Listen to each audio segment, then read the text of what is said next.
સુરતથી મુંબઈ જતી high speed Vande Bharat express train પર બેસતા નજીક પથ્થરમારાની ઘટના બનતા પોલીસ દોડતી થવા પામી છે।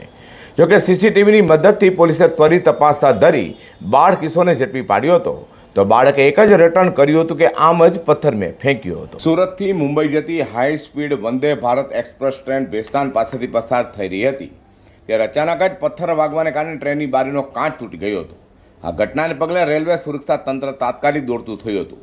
સદનસીબે કાચ તૂટવા છતાં કોઈ મુસાફરને ઈજા પહોંચી ન હતી, પરંતુ ટ્રેનની મિલકતને નુકસાન થવા પામ્યું હતું। ટ્રેન પર થયેલા પથ્થરમારીની આ સમગ્ર ઘટના રેલવેના સીસીટીવી કેમેરામાં કેદ થઈ ગઈ હતી। ફૂટેજમાં પથ્થર મારનારની ઓળખ સ્પષ્ટ થતાં રેલવે પોલીસની ટીમે તપાસના ચક્રો ગતિમાન કર્યા હતા અને રેલવે પોલીસ દ્વારા ભેસ્તાન સ્ટેશન તથા તેની આસપાસના વિસ્તારમાં ખાસ વોચ ગોઠવાઈ હતી।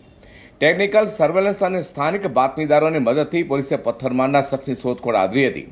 રેલવે પોલીસે સતત તપાસના અંતે પથ્થર મારનાર કાયદાના સંઘર્ષમાં આવેલા એક સગીર એટલે કે બાળ કિશોર પોલીસના હાથે ઝડપાઈ ગયો હતો। પોલીસ તપાસમાં જાણવા મળ્યું છે કે રમતમાં અથવા અજાણતા કિશોર દ્વારા ટ્રેન પર પથ્થર ફેંક્યો હતો। બાળકે એક જ રટણ કર્યું હતું કે આમ જ પથ્થર ફેંક્યો હતો, જે ટ્રેન પર પડ્યો હતો।